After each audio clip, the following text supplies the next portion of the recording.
কে তোমার এমন মালিক ভুলায় দিল? এমন রব কেমনে ভুলে গেলা? এমন মালিক কেমনে ভুলে গেল? আলাম নাজালিল আরদা মিহাদা ওয়াল জিবালা আওতাদা ওয়া খালাকনাকুম আজওয়াজা ওয়া জাআলনা নাওমাকুম সুবাতা ওয়া জাআলনাল লাইলা লিবাসা ওয়া জাআলনান নাহারা মাশা। আল্লাহ বলে, বলো না বান্দা, পায়ের নিচের এই জমিন আমি কি তোমার জন্য বিছায়া দেই নাই? আমি কি পাহাড়গুলো তোমার জন্য পেরেগের মতো বসায়া দেই নাই? আমি কি তোমাদেরকে জোড়ায় জোড়ায় নারী পুরুষে সৃষ্টি করি নাই? দুই চোখের ঘুম কি আমি দেই নাই? আলোকিত পৃথিবীটাকে অন্ধকারের কালো চাদর দিয়ে আমি কি রাত্রি বানিয়ে দেই নাই? আবার অন্ধকারের চাদর ভেদ করে একটি আলোকিত ভোর, একটি দিনের আলো আমি কি এনে দেই নাই? মাথার উপরে 7টা আসমান আমি আল্লাহ কি বানাই নাই? একটা সূর্য কি আমি উঠাই নাই? আসমান থেকে অঝোর ধারায় বৃষ্টি আমি আল্লাহ কি নামাই নাই?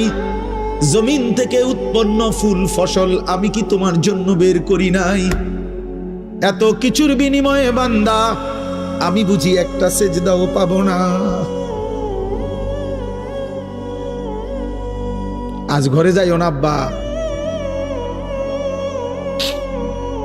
এই ছেলেরা যে কয়জন এখানে বসছো, নামাজ পড়ো নাই, ঘরে যাইও না, ঘরে যাইও না। মসজিদে যাইও, মসজিদে মালিকের সেজদা দিয়ে যাইও। বেনামাজি যদি ঘুমায় যাইয়া ঘুম যদি আর না ভাঙ্গে, রাত যদি আর ভোর না হয়, এই পৃথিবীর বাস্তবতা এটা। এজন্য আমি অনুরোধ করলাম, আল্লাহ বলেন, বান্দা সব তো আমার প্রশংসা করবা না কেন? রব্বিল আলামিন, আমি তো জগৎ সমূহের পালন কর্তা। আমি শুধু সৃষ্টিকর্তা না যে বানাইয়া ছেড়ে দিছি। কোম্পানি আর জানে না তার মাল কোথায় গেছে। দুনিয়ার কোম্পানি তো এমন হয় যে কোম্পানি বানাইয়া ছেড়ে দিছে, বাজারজাত করে দিছে প্রোডাক্ট করে, এখন আর কোম্পানি জানে না তার মাল কোথায়। রব বলেন, না, আমি এমন মালিক না, আমি রব। আমার বান্দা কখন কোথায় আছে, কি লাগবে, কখন কি, অস্তিত্বের প্রথম সেকেন্ড থেকে পূর্ণতার শেষ পর্যন্ত আমি আল্লাহ যখন যা লাগবে, যখন যা লাগবে, ও বলুক বা না বলুক, ও সেজদা দেখ বা না দেখ, ও গোলামি করুক বা না করুক, ও ইমানদার হোক আর বেঈমান হোক, আমি না রব? ওরে না আমি বানাইছি, আমি না খাওয়াইয়া রাখবো কেমন? ওরে আমি না ওরে বানাইছি। এই জন্য আমার বান্দা আমি সৃষ্টি করে ছেড়ে দেই নাই। আমি রব, আমি পালন কর্তা।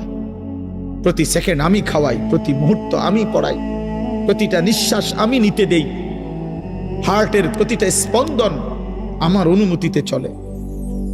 হৃদয়ের টিকটিক ঘড়ির টিকটিক না, হৃদয়ের টিকটিক এটা রবের ইশারা। চোখের পলক রবের ইশারা নাকি? রব্বিল আলামিন, রব তিনি। তাবলীগুশ শাইই ইলা কামালিহি শাইআন ফাশাইআন। রব বলে কাকে?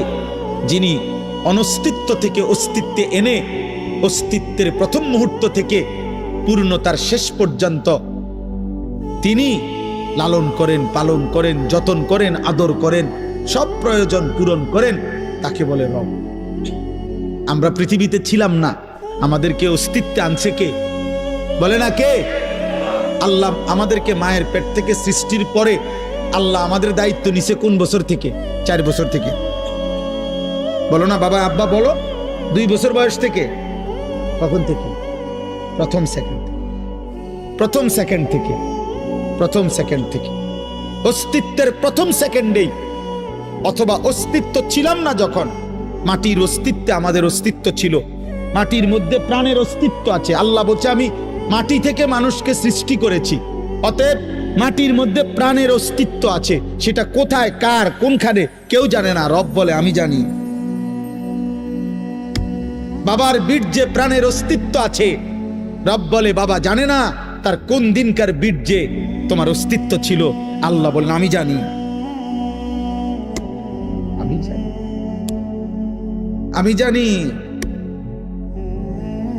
কোন দিন মায়ের রেহেমে পৌঁছাবো, সে তো আমি জানি।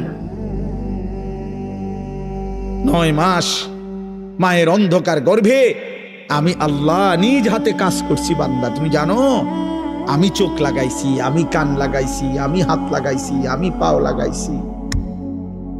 তোমার মারে নয়তো জিজ্ঞাসা করো, মা আমার চোখ লাগাইছে যেদিন, সেদিন আপনারে জিগাইছিল নি মা তোমার সন্তানের চোখ কোথায় লাগাবো? আল্লাহ বলছে না মা তুমি ঘুমাও, তোমার ছেলে আমি ঠিক করে দিচ্ছি। আল্লাহ বলছে বাপ তুমি ঘুমাও, তোমার 9 মাস পরে আমি তোমার বুঝাই দেব, পরে আমি রেডি করছি। সুবহানাল্লাহ, সুবহান। এমন মালিককে তো এমনি মনে হইলে মাঝে মধ্যে সেজদা দেওয়া উচিত। হাই মালিক আপনি করলেনটা কি? এমনিতে তো সেজদা দেওয়া উচিত। আল্লাহ রব্বিল আলামিন, তিনি রব। তাইলে আল্লাহ আমাদেরকে প্রথম অস্তিত্বের আগেও তিনি আমাদের রব, অস্তিত্বের পরেও তিনি আমাদের রব। আচ্ছা আল্লাহ আমাদের দায়িত্ব ছেড়ে দেয় কত সালে, কত বছরে? 40 বছরে, 60 বছর? কখনোই, কখনোই না। এই জন্য আল্লাহ রব, আল্লাহ রব। আল্লাহ এবার বলেন আমি শেষ করছি। আল্লাহ বলে বান্দা যদি বলো এত বড় সৃষ্টি আমি কেন চালাচ্ছি, কেন লালন পালন করছি, কেন? আল্লাহ বলে কেউ আমারে বাধ্য করে নাই, কেউ আমারে জোর করে নাই, কেউ আমার উপরে চাপিয়ে দেয় নাই। আর রহমানির রহিম, আমি ভীষণ দয়ালু, আমি পরম করুণাময়, আমি অসীম দয়ালু, অসীম দয়ালু। আমার রহমতের কারণে, আমার দয়ার কারণে, আমার মায়ার কারণে গোটা সংসার আমি একাই চালাচ্ছি। অনুগত অবাধ্য সকলকে। এখন হইল আল্লাহ তাআলা বলেন আমি দয়ার কারণে, মায়ার কারণে গোটা সৃষ্টি পরিচালনা করছি। অনুগত অবাধ্য মানুক বা না মানুক সকলকে, সকলকে। এখন আল্লাহকে যদি কেউ কেউ প্রশ্ন করে, আল্লাহ আচ্ছা তাইলে তো একটা বুঝ পাইলাম, আপনি মনে রাগ করেন না, কারণ মানলেও খাওয়ান, না মানলেও খাওয়ান, সেজদা দিলেও খাওয়ান, সেজদা না দিলেও খাওয়ান, মনে এই রঙ্গেই চলবো মনে। আল্লাহ কয় না, আরেকটা আয়াত রয়েছে তো, মালিকি ইয়াউমিদ্দিন, আমি বিচার দিবসের মালিক। আমি আদর করতে যেমন জানি, আমি শাস্তি দিতেও জানি। বাদশা শুধু আদর করে না, বাদশা শাস্তিও দেয়। কি? অতএব মালিকি ইয়াউমিদ্দিন, আল্লাহ বলেন আমি বিচার দিবসের মালিক। অর্থাৎ আজ আমি যা দিলাম, আগামী দিন আখিরাতে আমি তার সবকিছুর হিসাব নেব। একটা জাররা জাররা, বিন্দু বিন্দু, একটা নিঃশ্বাস, চোখের একটা পলক, খাবারের একটা লোকমা, পানির এক ঢোক আমার দেওয়া, আমি আবার হিসাব নেব। এই কথাটা ভারসাম্য সূরা ফাতিহার মধ্যে আল্লাহ শিখাইছেন। বান্দা আমার দয়া দেখে আবার আমারে দুর্বল ভাইব না। আমি মালিক, আমি বাদশাহ, আমি রাজাধিরাজ, আমি জব্বার, আমি কাহ্হার। আমার দয়া মায়া দেখে কি করো না, তুমি আমার নাফরমানি করো না, আমি আখিরাতে হিসাব। তাইলে কথা কি দাঁড়াইলো? আল্লাহ আমাদেরকে সব দিছেন দুনিয়াতে, আবার আল্লাহ সবকিছুর কি নিবেন? কথা বলেন না। নবীজি বলছেন ওমর, একদিন ওমর রাদিয়াল্লাহু তাআলা 3 দিন ক্ষুধার্ত থেকে 2টা খেজুর আর 1 ডোক পানি পান করছে। 3 দিনের ক্ষুধার্ত থাকার পর নবীজি বললেন ওয়াল্লাহি লা তুসআলু আন হাযান নাঈম, ওমর এই 2টা খেজুর আর 1 ডোক পানির হিসাবও আখিরাতে আল্লাহর কাছে দিতাম। এই জন্য আল্লাহ তাআলা এটা ব্যালেন্স করে দিছে, বান্দা আজ দুনিয়া ভোগ করো, আগামী দিন আখিরাতে হিসাব দিও। আজকে দুনিয়া কি করো বলে না, নাও দিলাম, কিন্তু আগামী দিন আখেরাতে কি দিতে হবে? এবার অতএব যদি এটা বুঝে থাকো বান্দা, অতএব শেষ কথা হলো ইয়াকা না'বুদু ওয়া ইয়াকা নাস্তাঈন। আমি আজকে যে দেরি করে আসছি, আমাদের এই যিনি মাদ্রাসার মুহতামিম মাওলানা আবুল কাসেম সাহেব, উনি পুরা সিদ্ধান্তই নিছে যে এমন বক্তা আর দাওয়াত দিত না। এটা ওনার ফায়সালা, ওনার এটা বুঝাইয়া গেছে। এই জন্য আজকে একটু বাড়াইয়া ওয়াজ করে দিলাম, আর যদি সুযোগ না পাই। তো এই জন্য বললাম ইয়াকা না'বুদু ওয়া ইয়াকা নাস্তাঈন। এই শেষ কথা হলো আল্লাহ বলে, বান্দা তুমি যদি এটা বুঝে থাকো যে আজ দুনিয়ায় আমি সব দিলাম, আগামী দিন আখেরাতে আমি সব হিসাব নেব, অতএব ডান বাম না কইরা, এদিক সেদিক না কইরা, নাফরমানি না করে তুমি বরং নিশ্চিন্তে বলে দাও ইয়াকা না'বুদু, আল্লাহ আপনি দিলেন সব, আবার আপনি সব নিবেন হিসাব। তাইলে এদিক সেদিক না করে আমি নিশ্চিন্তে বলতেছি আল্লাহ আমি আপনার গোলামি করব। ইয়াকা না'বুদু, আপনার গোলামি করব। খুদা এদিক সেদিক যাইয়া লাভ নাই। এখন দিছেন, পরে তো আবার কোনি দিবেন, তার চাইতে ভালো আপনার কথাতেই থাকি। তবে ওয়া ইয়াকা নাস্তাঈন, আল্লাহ একটা শুধু আপনার কাছে চাওয়া যে আমি দুর্বল, আমি অসহায়, আমি আপনার বান্দা, আপনি আমার মালিক, অতএব আমি আপনার কাছে সাহায্য প্রার্থনা করি, আপনি আমারে সাহায্য করেন। আপনি চাইলে আমি সেজদা দিতে পারবো, আপনি দয়া করলে আমি আপনার গোলামি করতে পারবো, আপনি দয়া করলে আমি আপনার হুকুম মানতে পারবো, আপনি দয়া করলে আমি গুনাহ ছাড়তে পারবো, আপনি আমার একটু সাহায্য করেন।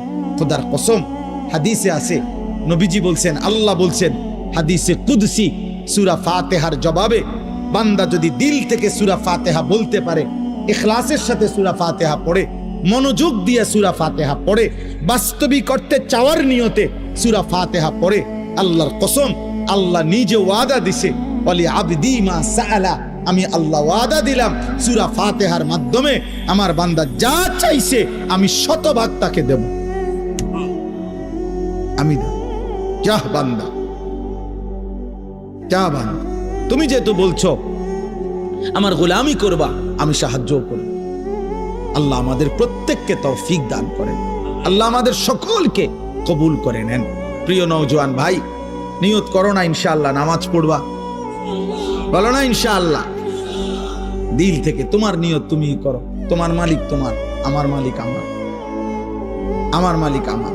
অন্তরের আয়না, অন্তর তাই সংগ্রহ করে যা চোখে দেখে। যেন মানুষের চোখে দেখা যাবতীয় বিষয় অন্তরে জমা হয়, সেখান থেকে প্ল্যানিং হয়। মানুষ কানে যা শুনে তা অন্তরে জমা হয়, মানুষ নাকে যা শুঁকে অন্তরে জমা হয়, চোখে যা দেখে তা অন্তরেই জমা হয়। সবকিছুই প্রথমত অন্তরে এসে জমা হয়, এরপরে অন্তর থেকে এটা পরিকল্পনা করে কি করবে না করবে। এই জন্য ইসলাম চোখে দেখারও বিশেষ গুরুত্ব দিতে গিয়ে হালাল হারাম বলছে যে চোখ যা মন চায় তাই দেখবে না, বরং চোখের জন্য আল্লাহ তাআলা বিধি নিষেধ দিয়েছে। কুল্লিল মুমিনিনা ইয়াগুদ্দু মিন আবসারিহিম ওয়া ইয়াহফাজু ফুরুজাহুম। আল্লাহ তাআলা বলেন, হে নবী আপনি ইমানদার পুরুষদেরকে বলেন, ভিন নারী, হারাম ছবি, হারাম দৃশ্য, তার থেকে সে যেন তাদের চোখ নামিয়ে নেয়। ওয়া ইয়াহফাজু ফুরুজাহুম, এবং তারা যেন তাদের লজ্জাস্থানের হেফাজত করে। জিনা, ব্যভিচার, হারাম জঘন্য কোনো অপকর্ম যেন না করে। তাহলে চোখ নামাইবার জন্য আল্লাহ বলছে মুমিন পুরুষকে। যা দেখ মন চাইলা তাই দেখলা না, ইসলাম এটা অনুমোদন করে না।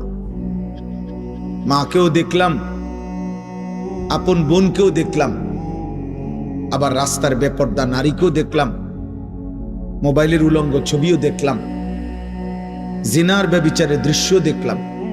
এটা মুমিনের সিফাত না। হালাল হারাম মনে রাখবেন, হালাল হারামের পার্থক্য যার মধ্যে নাই ও ইনসান না, ও জানোয়ার। এই স্বভাব জানোয়ারের স্বভাব। জানোয়ারই হচ্ছে যার মধ্যে হালাল হারামের কোনো পার্থক্য নেই। একটা কুকুর বিরানিতেও মুখ দেয়, পায়খানাতেও মুখ দেয়। কোনো গরু ছাগল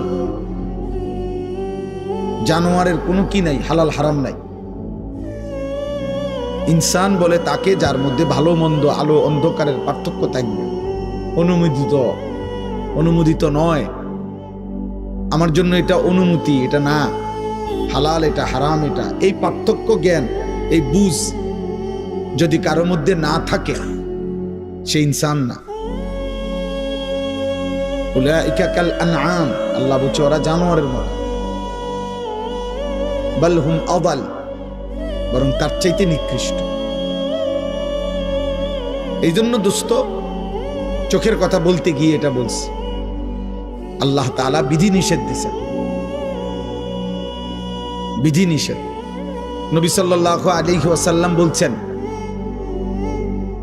মান নাযারা ইলা মাহাসিনি ইমরাআতিন আজনাবিয়্যা সুব্বা ফি আইনাইহিল আনিক ইয়াউমাল কিয়ামা। নাউযুবিল্লাহ। নবীজি বলেন, যে কেহ যদি কোনো ভিন নারী যাকে দেখার অনুমতি নাই এমন কোন নারীর প্রতি যদি দৃষ্টিপাত করে, আল্লাহর নবী সাল্লাল্লাহু আলাইহি সাল্লাম বলেন, ওই তার জন্য অনুমতি নাই এমন নারীকে দেখলো তো কিয়ামতের দিন ওই দুই চোখে, আল্লাহর কসম নবী বলছে, জ্বলন্ত সীসা গলিয়ে দেওয়া হবে। জ্বলন্ত সীসা গলিয়ে দেওয়া হবে। অতএব এটা ভয়ঙ্কর শাস্তি, ভয়ঙ্কর শাস্তি। আল্লাহ তাআলা কোরআনুল কারীমের মধ্যে বলছেন, যে তার মনের ইচ্ছা মতো চলে আল্লাহ তাকে কতগুলো শাস্তি দেয়। এর মধ্যে একটা শাস্তি হলো ওয়াজআলা আলা বাসারিহি গিশাওয়া, আল্লাহ তাআলা তার চোখের সামনে পর্দা ফেলে দেয়, ফলে ওই নাফরমানার হালাল হারামের পার্থক্য বুঝে না, হালাল হারামের পার্থক্য বুঝে না। এটা পাপের শাস্তি, এটা মনের ইচ্ছা মতো চলার শাস্তি। আফরাআইতা মান ইত্তাখাযা ইলাহাহু হাওয়াহু ওয়া আদাল্লাহু আল্লাহু আলা ইলমিন ওয়া খাতামা আলা সামইহি ওয়া কলবিহি ওয়া জাআলা আলা বাসারিহি গিশাওয়া। এখানে দেশ বিখ্যাত হাফেজে কোরআনরা বসে আছে পিছনে, আপনারা জানেন না, যিনি এতক্ষণ বয়ান করছেন এখন উনি নিচে বসে গেছেন। আল্লাহ ওনারে বরকত দান করেন। আমার প্রিয় ভাই মাওলানা আব্দুল কাদের ইসলাহি, আল্লাহ ইলমে আমলে বরকত দান করেন। তো ভাই বলতেছিলাম যে এটা নজর সাংঘাতিক, নজর সাংঘাতিক, নজর সাংঘাতিক। নজরে আউলিয়া হয়, নজরে বরবাদ হয়, নজরে বরবাদ হয়। রাসূলুল্লাহ সাল্লাল্লাহু আলাইহি ওয়াসাল্লাম আলী রাদিয়াল্লাহু তাআলা আনহুকে বলছেন, ইয়া আলী লা তুতবিইন নাজরাতান নাজরা, হে আলী, কোন হারাম দৃশ্য, হারাম নারী, ভিন নারীর প্রতি প্রথম দৃষ্টি যদি চোখের পড়ে যায় তাহলে দ্বিতীয়বার ওই দৃষ্টি ফিরাইয়া দিও না, দেখো না। ফাইন্না লাকাল উলা ওয়া লাইসাত লাকাল আখিরা, কেননা হঠাৎ প্রথম দৃষ্টি সেটা আল্লাহ মাফ করে দিবে, কিন্তু দ্বিতীয়টা নয়। হযরত জারীর ইবনে আব্দুল্লাহ বাজালি রাদিয়াল্লাহু তাআলা আনহু, উনি নবীজিকে জিজ্ঞেস করছেন, সাআলতু রাসূলুল্লাহ আন নাজরিল ফুজআ অথবা ফাজাআ, ইয়া রাসূলুল্লাহ, হঠাৎ যদি কোনো নারীর প্রতি নজর পড়ে যায় আমি কি করব? আল্লাহর নবী সাল্লাল্লাহু আলাইহি সাল্লাম বলেন, ইসরিফ বাসারাক, তৎক্ষণাৎ চোখ ফিরিয়ে নাও, চোখ ফিরিয়ে নাও। রাসূলুল্লাহ সাল্লাল্লাহু আলাইহি সাল্লাম বলছেন, এটা হাদিস। রাসূলুল্লাহ সাল্লাল্লাহু আলাইহি সাল্লামের একজন চাচাতো ভাই ফজল ইবনে আব্বাস রাদিয়াল্লাহু তাআলা আনহু, ফজল ইবনে আব্বাস, আব্দুল্লাহ ইবনে আব্বাসের ভাই, নবীজির আপন চাচাতো ভাই।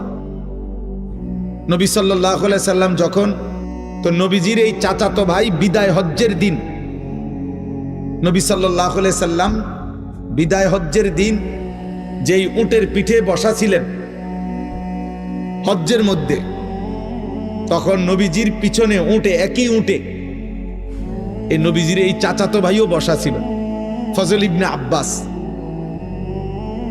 তখন একজন মহিলা,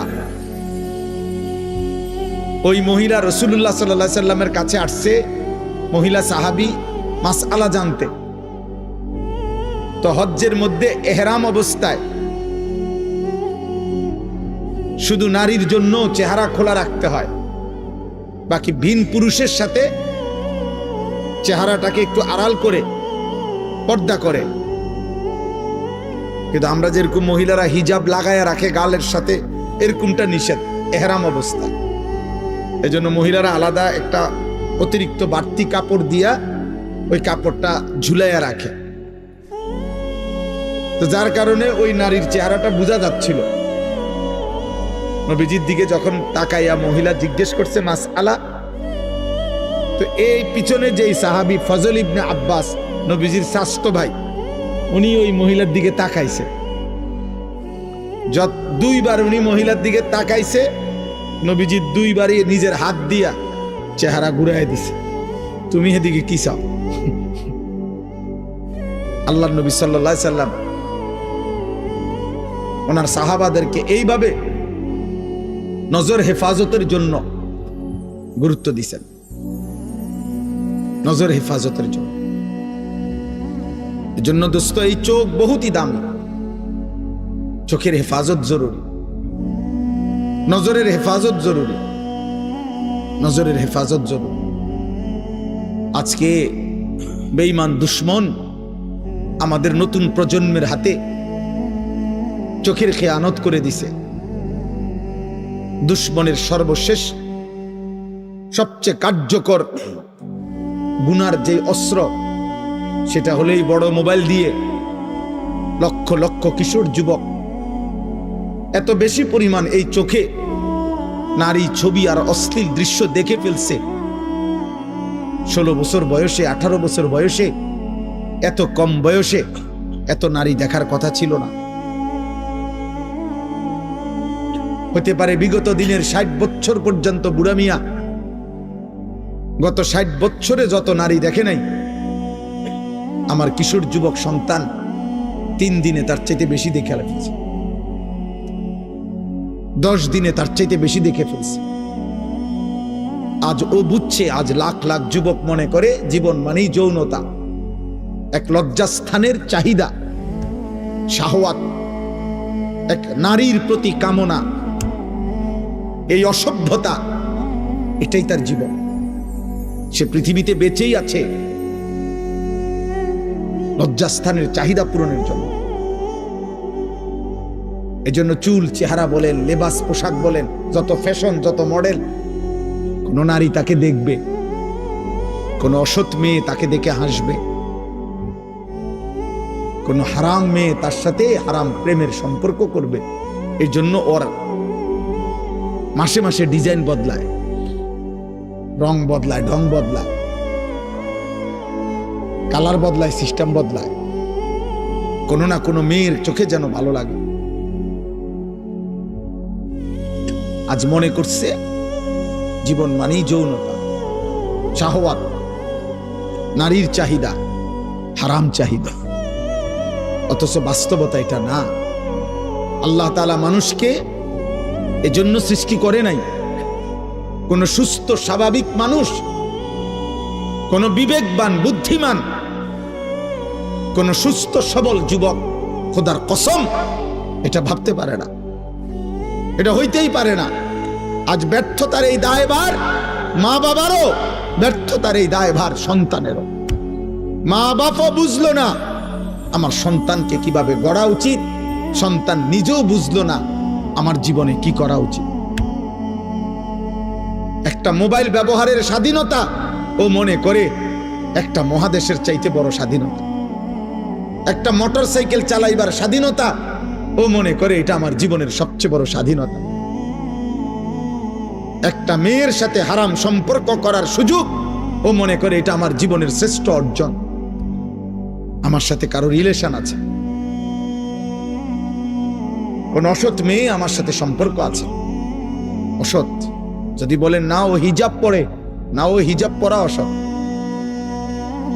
বিবাহ বহির্ভূত কোনো মেয়ে যদি কোনো ছেলের সাথে সম্পর্ক রাখে, এবার যদি সে বোরকা না কম্বলও পরে, কম্বল বলে লেপ তোষক গাও দেয়, হেবুড়ি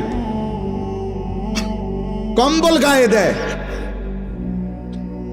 অথচ কোন ছেলের সাথে তার হারাম সম্পর্ক, তো খোদার কসম ওই মেয়ে ওই কন্যা চরিত্রহীন, ও চরিত্রহীন,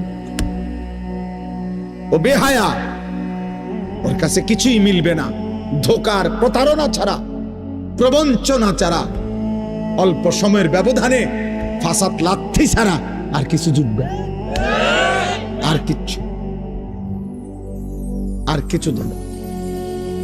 ইজ্জতের কদর যে নারীর নাই, সম্ভ্রমের কদর যে নারীর নাই, সতীত্বের কদর যে নারীর নাই, হায়া আর লজ্জার গুরুত্ব যে মেয়ের নারীর মধ্যে নাই, খোদার কসম আসমান ও জমিনের তার আর কিচ্ছু নেই। আল্লাহ তাআলা পুরুষের শরীরে পরিশ্রম করার অতিরিক্ত যোগ্যতা আল্লাহ সৃষ্টিগতভাবে পুরুষের শরীরে দিয়েছেন, আর লজ্জা শরমের অতিরিক্ত যোগ্যতা সৃষ্টিগতভাবে আল্লাহ নারীর শরীরে দিয়েছেন।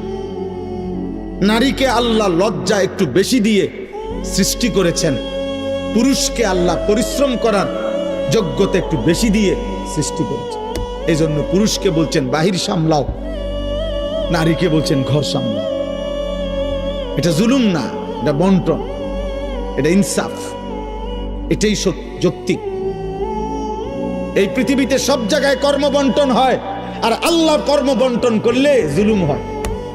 বেঈমান কতগুলো নারীর স্বাধীনতার নামে, প্রগতির নামে, আধুনিকতার নামে, নারীর উন্নয়নের নামে নারীকে বুঝাইছে বেডইতের লগে এক লগে হাঁটতে পারলে, চলতে পারলে এটা তোমার স্বাধীনতা। ইসলাম তোমার ঠকাইছে। না না, আল্লাহর কসম না। কর্ম যদি বন্টন করে, কাজ যদি ভাগ করে দেয়, এটা জুলুম নয়, এটা ইনসাফ।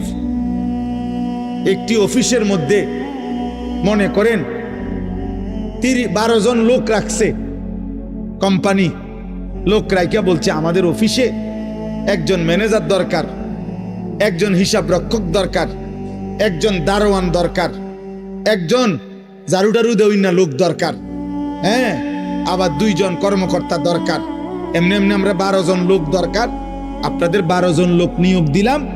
আপনারা প্রত্যেক দিন সকালবেলা আইসা তাৎক্ষণিক মশওয়ারা করিয়া সিদ্ধান্ত নিবেন আজগা ম্যানেজারি করবেন কে, আজগা দারোয়ানি করবেন কে। নিজেরা মিল করিয়া ডেইলি আপনারা একজনে ম্যানেজারি করবেন শনিবার, আরেকজন রবিবারে ঝাড়ু দিবেন, হ্যাঁ, আবার রবিবারে সোমবারে যিনি ঝাড়ু দিছেন সোমবারে আমনে ম্যানেজার। আপনারাই তো আপনারা মিল করে নিয়েন। এই কোম্পানি চলবো তো, লাল বাতি জ্বলতে বেশিক্ষণ লাগবে না তো। তাইলে এখানে কি কোনো কর্ম বন্টন করতে হবে? এই 12 জনের মধ্যে কাজ ভাগ করে দিতে হবে না? কথা বলে না কেন? এই অফিসের কাজ ভাগ করতে হবে না? ম্যানেজারকে, দারোয়ানকে, হ্যাঁ, ঝাড়ুদারকে, হিসাব রক্ষককে, বাবুর্চিকে, এটা ভাগ করতে হবে না? এটা ভাগ করা জুলুম? এটা ভাগ করা বেইনসাফি না? এটা ইনসাফ, এটা সুষম বন্টন। তো আল্লাহ তাআলা বলছেন পুরুষ আমি সৃষ্টি করেছি, নারী আমি সৃষ্টি করেছি, আমি সৃষ্টি করেছি। পুরুষের শরীরের সক্ষমতা কতটুকু আমি দিয়েছি জানি, নারীর শরীরের সক্ষমতা কতটুকু আমি দিয়েছি জানি। এবার আমি আল্লাহ কর্ম বন্টন করে দিলাম। পুরুষ তুমি বাহির সামলাও, নারী তুমি ভিতর সামলাও, এটা জুলুম হবে কেন? এটা অন্যায় হবে কেন বলেন? এটা অতএব দয়া করে নারী পুরুষের ক্ষেত্রে ইসলাম যা বন্টন করছে, কোরআন যা ভাগ করে দিছে, ওয়াকারনা ফি বুয়ুতিকুন্না, আল্লাহ বলছে নারী তুমি ঘরে থাকো, আর পুরুষকে বলছে ফান্তাশিরু ফিল আরদ, তোমরা জমিনে ছড়িয়ে পড়ো, ওয়াবতাগু মিন ফাদলিল্লাহ, আল্লাহর দেওয়া রিজিক তালাশ করো। এই যে বন্টন, এটাই ইনসাফ, এটাই কি বলেন না ইনসাফ। হাদিসের মধ্যে আছে নবীজি দোয়া করে বলতেন, আল্লাহ আপনার ব্যাপারে আমার সিদ্ধান্ত যা তা ইনসাফ। নবীজি সবসময় এটা বলতেন, আল্লাহ আপনি আমার ব্যাপারে যা ফয়সালা করছেন, আমি কখনোই কোন সেকেন্ডে আল্লাহ আমি এটা জুলুম মনে করি না। আদলুন ফিয়া কাদাউক, আপনার প্রতিটা ফয়সালা আমার ব্যাপারে এটাই ইনসাফ, এটাই যৌক্তিক, এটাই বাস্তবসম্মত, এটাই বিবেকসম্মত, এটাই ইনসাফসম্মত। রবের বন্টন জুলুম হইতে পারে না, সৃষ্টিকর্তার বন্টন কি হইতে পারে না? জুলুম হইতে পারে না। যাই হোক, তো আমি আসলে প্রথম কথা বলতেছিলাম এই কথাটা যে চোখের হেফাজত, নজর বড় দামি। ওই আমি এই কথাটাই বললাম, ওলামায়ে কেরামের নজরের দিকে তাকায় আল্লাহর কথা শুনলে বরকত হয়। চোখ বড় দামি, এই নজরের বরকতে দিন আসে। কোন আল্লাহওয়ালা, কোন আলিমে দিন, কোন মুত্তাকির চোখে আসা যাওয়া করা, ওনার চোখের চোখে থাকা, উনি আপনারে দেখলে চিনে, আপনি উনাকে দেখলে চিনেন, উনি আপনার দিকে তাকাইছে, আপনি উনার দিকে তাকাইছেন, এই আসা যাওয়া, এই সম্পর্ক, এই চেনা জানা, এটা হাসরের ময়দানে ভীষণ উপকার দেবে। এটা হাসরের ময়দানে ভীষণ উপকার দেবে। বহু নেক বান্দা, প্রিয় বান্দারা তাদের এরকম পরিচিত জনদেরকে টেনে নিবে, ডেকে নিবে, ডেকে আও তুমি আও, আমি তোমার চিনি, আমি তোমার চিনি, তুমি ওদিকে দাঁড়ায় আছো কেন, আমার কাছে আসো। ইনশাআল্লাহ আল্লাহ তাআলা আমাদেরকে হক্কানি, রব্বানি, মুত্তাকি, আল্লাহর প্রিয় বান্দাদের সঙ্গী হওয়ার তৌফিক দান করেন। বলে না আমি চোখ হেফাজত করবেন। নওজোয়ান ভাই, চোখ হেফাজত করবেন। দোস্ত, এই চোখ যা মন চায় তা দেখার অনুমতি নাই, সৃষ্টিকর্তা অনুমতি দেন নাই, আল্লাহ অনুমতি দেন নাই। ভাইয়া, নিজের হায়াত নিজে নষ্ট করলে আরেকবার মিলবে না, আরেকবার মিলবে না বাপ, আরেকবার মিলবে না, আরেকবার মিলবে না। একটা ছেলেকে হলেও বললাম, আজকে নওজোয়ান, কিশোর বয়সী, বেশি অতিরিক্ত চোখের অসংলগ্ন ব্যবহার, যা মন চায় তাই দেখে, সারা রাত নারী দেখে, ছবি দেখে, মোবাইলের অস্থির দৃশ্য দেখে। আহা আহা আহা, এটা জিনা। চোখ দিয়ে নারী দেখলে, নারীর ছবি দেখলে, এটা জিনা, জিনা, চোখের জিনা। জিনাল আইনে আন নজরু, নবীজি বলছে চোখের জিনা, হারাম নারী দেখা, হারাম ছবি দেখা, হারাম দৃশ্য দেখা, এটা জিনা। আর নবীজি বলছে লা ইয়াজনি জানি হিনা ইয়াজনি ওয়া হুয়া মুমিন, জিনাকারীর ঈমান থাকে না, ব্যভিচারীর ঈমান থাকে না। এটা আমি কথার প্রসঙ্গের জন্য বলে নিলাম। আমি সবসময় বলি, বিবাহ বহির্ভূত প্রেম হয় না, বিবাহ বহির্ভূত সম্পর্ক হয় না, বিবাহ বহির্ভূত যে নারী পুরুষ ছেলে মেয়ের সম্পর্ককে ভালোবাসা বলে না, প্রেম বলে না, এটাকে জেনা বলে, জেনা, ব্যভিচার। এটা যে দূরে হোক, চোখে দেখলে চোখের জেনা, হাত দিয়ে ছুঁয়ে দিলে হাতের জেনা, কান দিয়ে শুনলে কানের জেনা, হৃদয় দিয়ে ভাবলে হৃদয়ের জেনা, জিব্বা দিয়ে কথা বললে জিব্বার জেনা, পাও দিয়ে পাশে গেলে, সাথে থাকলে পায়ের জেনা, লজ্জাস্থান দিয়ে ব্যভিচার করলে লজ্জাস্থানের জেনা, সবটাই জেনা। নবীজি বলছে, বিশুদ্ধ হাদিস, একবারে বুখারী মুসলিমের হাদিস, জিনাল আইন, জিনার রিজল, জিনাল ইয়াদ, জিনাল লিসান, জিনাল নফস, জিনার রিজল, আল্লাহ নবী বলছে চোখের জেনা, হাতের জেনা, কানের জেনা, জবানের জেনা, কলিজার অন্তরের জিনা, লজ্জাস্থানের জিনা, জিনাল ফারজ। আমরা প্রত্যেকে এটা বাঁচা দরকার। রাত গভীরে আমি আমার এই প্রথম কথা বললাম, চোখ হেফাজত করেন, চোখ হেফাজত করেন, নজর হেফাজত করেন।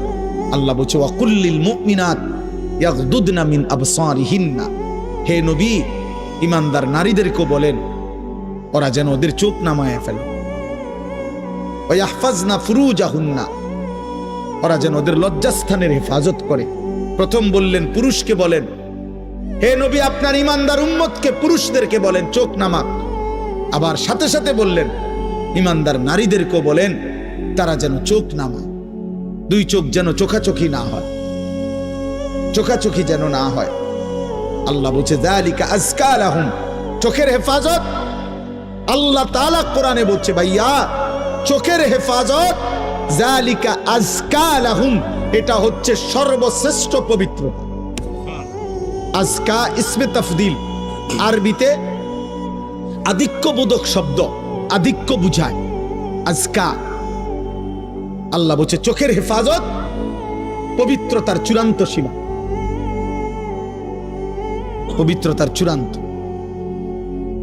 আল্লাহ উদাহরণ দিছে, চোখ হেফাজত করবা আমি আল্লাহ হৃদয়ের সর্বোচ্চ পবিত্রতা আমি আল্লাহ দিয়ে দেব, আমি আল্লাহ দিয়ে দেব।